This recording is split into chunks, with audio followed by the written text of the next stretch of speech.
We have lots to discuss here in today's video, including some trade talk around the New York Rangers, the Florida Panthers, and the Ottawa Senators. Plus, we have an update from Dave Pagnotta of thefourthperiod.com suggesting Connor McDavid may be playing a big role in a lot of the team's moves, almost like an assistant GM type role. We got bad news in Buffalo around Josh Norris. We'll discuss his latest injury. Another NHL debut taking place tonight. An update on Jack Roslovic and the Edmonton Oilers, as well as the contract negotiations between the Montreal Canadiens and young defenseman Lane Hutson. Where are things trending and how is it impacting his on-ice play? All that and more coming up next. So welcome back to another video here at Top Shelf Hockey. As I mentioned, we have lots to discuss in today's videos. Another big day of NHL action after an off day yesterday with a late schedule, no games. Today we get all 32 NHL teams, 16 games throughout the day, most of them being in the evening, of course, which would have liked to have seen a little bit better of a staggered schedule, but at the end of the day, all kinds of NHL action to take in and enjoy here today. Of course, Major League Baseball playoffs still going on as well, so there's quite a fun time in the professional sporting world. As I mentioned, we have another NHL debut taking place tonight with the San Jose Sharks. Sam Dickinson, one of the top defensemen in the draft from 2 seasons back, making his debut. So lots of young NHL talent getting their feet wet in the NHL here this past week with their first game. So that's great to see. We do have a bunch of injury updates as well and some roster moves here to take a look at. First up, I want to start with Josh Norris and the Buffalo Sabres. And unfortunately for him, it sounds like he's encountered another pretty serious, significant injury. We don't know all the details yet, but we did discuss in yesterday's video the fact that he went down near the end of the game on a face-off play, didn't come back, and at that point, head coach Lindy Ruff just said that he's being evaluated and that it was an upper body injury is all we knew. Today, he did have a little bit more to say. He did confirm it's not the oblique injury that he was dealing with last year, something completely different. Most people think if it wasn't oblique, it most likely had to be shoulder, but we'll have to wait and see. Of course, he does unfortunately have a history of shoulder injuries, having multiple shoulder surgeries that have caused a lot of time away from the game, which is unfortunately, as much as the Senators were big Josh Norris fans and love what he brought to that team, that's why they decided to try to move him, was because they had a lot of concerns and question marks around his health, and they wanted to find another center that was going to be a little bit more reliable in that sense. And well, he's only played a handful of games for the Sabres. Went to Buffalo, played, I think, was it 3 games, missed the rest of the year with the oblique injury. Comes into camp, looked like he had a really good camp, tested really well, had a good summer, was in good shape like he always is. Josh Norris was always near the top of the fitness testing when he was in Ottawa as well. And then unfortunately, first game, and bam, here we are again. But Lindy Ruff did confirm that he's going to miss significant time. It's an upper body injury. It's not the oblique. And that's all we know. So he said he's still being evaluated. So my guess is that they're probably trying to determine if they need surgery. Can he do this to rehab? What exactly is it? Is it the shoulder? Is it something else? I'm not entirely convinced it's the shoulder because, well, I've seen his injuries in Ottawa when he went down, and you could tell like the arm was limp. You could tell like there's no, lots of pain and not much feeling, but like you can't really even use it, right? So like it didn't look that way. I'm not really sure what the injury is, but it's serious, which even if it's not a shoulder injury, it doesn't matter. The fact is, this poor guy is going to miss a significant period of time again. And regardless of who you cheer for, and regardless of what you think, some guys to me some players are easy to cheer for as players, and he's one of them. And just you can't help but feel for him. But he will miss significant time for Buffalo, which is bad news on a team that's trying to rebound and end their 14-year playoff drought. Other injuries to update here as well. The Rangers, Vinny Trocheck, he's going to be out for a while. He's out week to week. So that's bad news for them. Plus, defenseman Carson Soucy went down and was hurt in tonight's game against the Penguins, so he looks like he's likely going to miss some time. The Avalanche are also going to be without defenseman Samuel Girard. Girard is going to be considered week to week as well, so he's going to miss a period of time here. Usually week to week, it ends up being 2 to 3 weeks in a lot of cases, but sometimes it's more. We'll have to wait and see. We don't have a lot of details there. Steven Lorentz for the Leafs also left the game tonight and didn't return, and there's a possibility he could be looking at it some time away. We'll have to wait and see further updates on his situation in Toronto. Guys coming back from injury, the Red Wings today did reactivate James Van Riemsdyk, so he's fully active on the roster now. Same thing in Pittsburgh with Brian Rust, who missed the first game, but he's back between playing with Sidney Crosby again on the top line. So Rust has returned. And then the other big news we got as well, just to confirm in case there was any questions, I know on the headline segment of our 32 Thoughts segment, or whatever they call it now, because they keep changing it every year on Hockey Night in Canada tonight. Elliot Friedman, with his, I think they call it headlines, said that the Panthers and Barkov, they have not put him on season-ending injured reserve.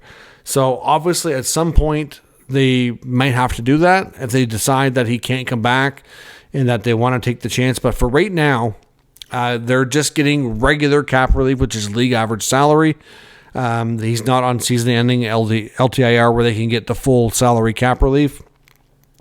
The main reason for that is I think they're still holding out some optimism that he can be available for the playoffs. Now, I think it's pretty fair to say that he wouldn't, I don't think there's any chance he's going to play in the regular season. Looks like the earliest part of his timeline returning is April. So, but the latest part of his timeline returning is like June. So it kind of depends on how the rehab process goes. Now, I know when they had the ring ceremony last week that there was like, oh, he wasn't even on crutches, but like, yeah, he's a tough guy. You know, he's strong. He's tough. He's trying to get through this, and I'm sure he wants to get back as soon as possible. But at the same time, like, you know, he's also not on the ice doing anything. So it's very early to make a prediction on his return based on the fact that he walked up without crutches to get his ring. So it's just a situation to watch. We know, because there's lots of talk, and we are going to talk about it further here, about another suggestion or rumor about a player they could go after if they do use his salary and try to bulk up the team for a better, stronger playoff run. But so far, they're 3-0 to start the year. They are scoring a little bit more by committee. They're playing a little bit of a different way without Tkachuk and Barkov in there, but so far they're still getting it done.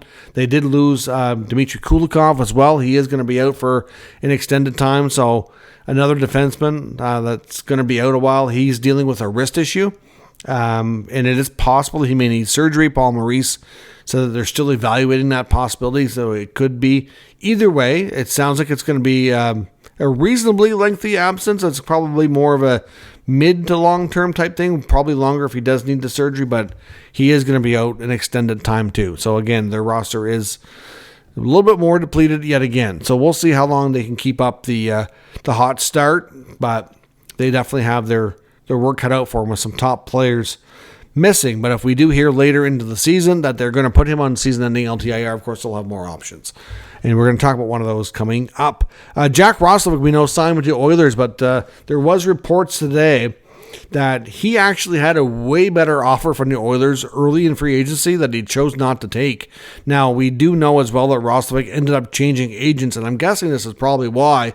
The belief is, because he signed 1 year and a $1.5 million, the belief is that he was offered a 3-year contract at much higher salary. We don't know the exact number, but it's probably like more than double. I'd say probably like $3 to $4 million range would probably make sense based on where he's at. It could have been even a bit more than that. Hard to say. But a 3-year offer that his agent recommended they turned down because they thought for sure they could do better, and they didn't. And then when he was coming back, like I think, you know, trying to come back to these other offers, getting late into the campaign here, teams are going to training camp, still no contract, and well, you know, it ended up being a very late start for Roslovic, which I don't think he's too pleased with. But at the end of the day, that was a case that I just don't think you get good advice. So that just goes to show you on that front. Now, speaking of contracts, Lane Hutson and the Montreal Canadiens was a topic of conversation for Elliot Friedman on his second intermission segment there tonight on the contract extension talks. We've heard plenty on this topic here in the last week or so. Basically, he says for right now, talks between his agent and the team, they're aiming to tape things out of the public eye, was the headline he went with tonight. There was reports as well that Ken Hughes and Lane Hutson's agent were spotted talking at the game the other day. So that they felt was positive, and they're saying there was some progress made.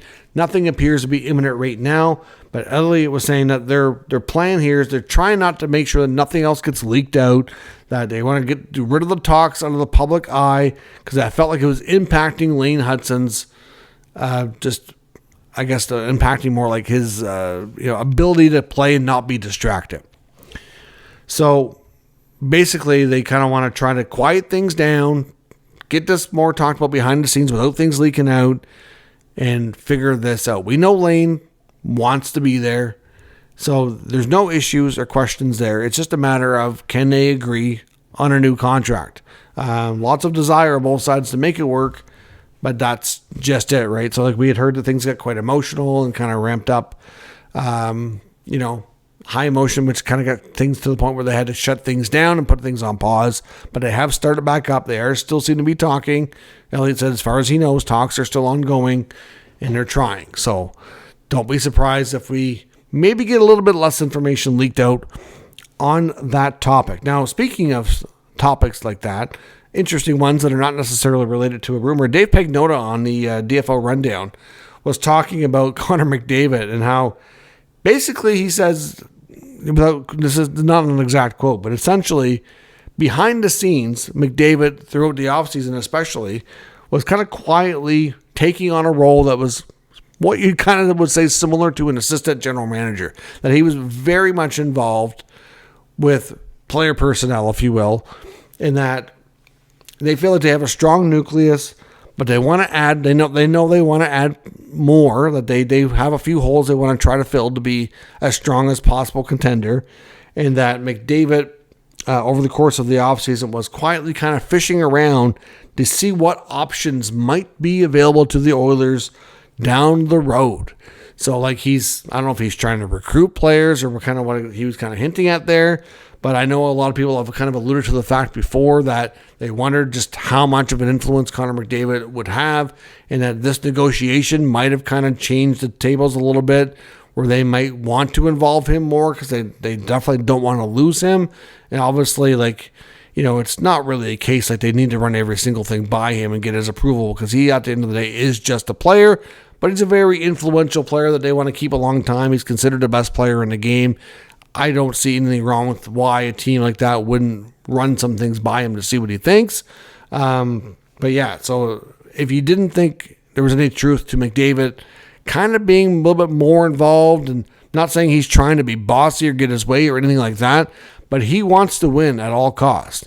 And I think if anything with this negotiation that may have changed a little bit, is they may be relying a little, just kind of accepting feedback from him, maybe a little bit more about what the team needs to get there. We'll see, but just an interesting topic that you don't really hear people say a whole lot around anybody in the game. So the fact that the players kind of looked upon that way in the organization probably shouldn't be a big surprise, because, like I said, he is influential after all. One piece of news we did get as well regarding the Ottawa Senators, and this came from, I believe it was Bruce Garriock that was reporting this, that the Ottawa Senators have given Alex Formenton's agent, Darren Ferris, permission to speak with other teams and seek a trade.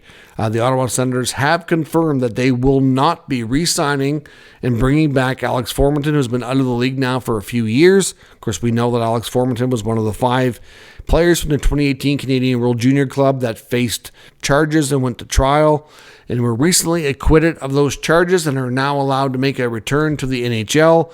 At this point, on October the 15th is when any of them are allowed to sign contracts. They cannot begin play until December the 1st. Michael McLeod had signed a 3-year contract to go back and play in Russia in the KHL.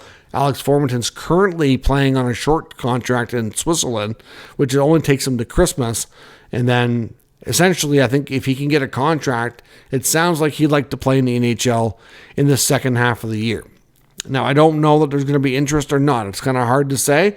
But I do believe, from what we had heard before, that the Senators had kind of made it known to other teams that they were willing to trade his rights. They still hold his rights, because the last time he played in the NHL was when his rookie contract was expiring, and he received a qualifying offer from the Senators, and then it was later into that offseason when all the speculation kind of started popping up about this incident. And I think the Sens might have known a little bit more at the time before the charges were even laid, because they chose not to sign him, and he went unsigned the whole year while this was under investigation before charges were ever laid. Meanwhile, like Dylan Dubé continued to play, Carter Hart continued to play, Michael McLeod continued to play, Cal Foote continued to play before they eventually all slowly took like leave of absences from their teams. But Formenton was kind of banished from the league by the Senators before that even, and ended up playing in Europe for a while this was all going on. So at the end of the day, the Senators have 100% confirmed they're not re-signing him. He is available for trade. If another team would like to get his rights, they can contact Steve Staios, and I'm sure he'll make it happen for a fairly cheap trading price. Now, as I mentioned, the other part of the trade rumor discussion I want to take a look at today was an Athletic article from James Myrtle. Myrtle, of course, was talking about how the Florida Panthers very well could be an interesting team to watch with the major injuries, especially the Barkov one, where there's still a pretty good chance and the odds are against them returning this year. So will they use that big amount of money that they can get for season-ending LTIR? Like right now, they're not. So until they do, we can't say with any kind of confirmation they were. We've talked a couple of times that there's a lot of rumors that Penguin centerman Evgeny Malkin would be a player that would be very interesting to watch in that regards. It could be a target of theirs. For one, he's in the final year of his contract, so from that perspective, it's easy. He has a home in Miami already, so it would be easy for him, from a family off-ice perspective, to transition there, considering he already has a home and spends his off-seasons there. And then we've heard about some other names too, and one name that we haven't really talked about, though, is Rangers forward Artemi Panarin. Now, Panarin is also in the same predicament as Malkin. He's in the final year of his contract. We know the Rangers have already approached him about an extension. There is some interest to keep him there, but they sound like they wanted him to take a discount. They already gone to Panarin before the season started and tried to talk about an extension and try to get him to agree to I'm not sure how many years, but they wanted a team-friendly deal. So they wanted him to take a decent pay cut to stay and extend. He rejected that notion. So if the Rangers don't change their mind on that, they may want to go in a new direction. And if they do, and if Panarin's aware of where contract, he's got full say here. He'll have a no-move clause. But we know that Panarin, for one, he's good friends with Bobrovsky. They played together in Columbus. We know that Florida was one of the contending teams when he signed his free agent contract. There was the Rangers where he ended up. The Islanders were in the mix. And then there was the Panthers were involved as well. There was a possibility that Florida was going to get Bobrovsky and Panarin both. They did not. A lot of people thought they were going to be a package deal, and they did both negotiate with a lot of the same teams, but ultimately didn't end up finishing and finalizing things that way. But clearly another Russian player like Malkin that we know, I think, loves spending time in Florida. It's a popular destination for players, period, but the Russian players especially really seem to like it there. So, again, it makes sense. If the Rangers now, they're not going to want to move him if they're going to have a chance to run for the playoffs. If I'm Chris Drury, I get Panarin for nothing. I signed him as a free agent. If he's not coming back, am I going to want to trade him, though, and weaken my team going into the playoffs? Probably not. I'm probably not going to get a return that's going to make my team better right now for this playoff run. So, I don't know how that's going to work out, but we know the Rangers are a team that many like myself do expect to be improved this year and bounce back. But will they bounce back enough to be a playoff team? I don't know if any of us can really say that with a lot of certainty right now. They have some things to prove. And so far, we've seen a kind of a tale of two teams to start the season. So this is largely dependent on the Rangers not having a good start to the year and ending up lower in the standings to the point that Chris Drury probably would say, you know what, we're going to miss the playoffs again. Does it make sense for me to re-sign an aging Panarin? It probably doesn't. So let's talk to him about moving. If they do that, I am sure Florida would be very high on his list. They could probably make it work and figure something out. So again, it's just speculation that if the Rangers make that choice, that it makes a lot of sense for the Panthers to consider that. So at the end of the day, the other big story here to consider is that Florida, should they decide that Barkov can't come back, we have some big money to spend on another star player, they're going to have some interesting options. Whether it's Panarin, Malkin, or otherwise, there's some bigger names that could fit there that could be very interesting to make them a potential real three-peat threat. I mean, they might be a three-peat threat anyway. I don't know if they can go into the play, especially depending on how Tkachuk comes back and responds and no Barkov in a playoff series. I do think that's a whole different animal. So we'll see where things go, but some interesting times ahead for sure. Let me know your thoughts on all of today's news and rumors in the comments. We'll discuss further. If you're new to the channel, make sure you subscribe and stick around. We'll keep you up to date with the latest news, rumors, and analysis of all 32 NHL teams. Thanks for watching, and I'll catch you next time.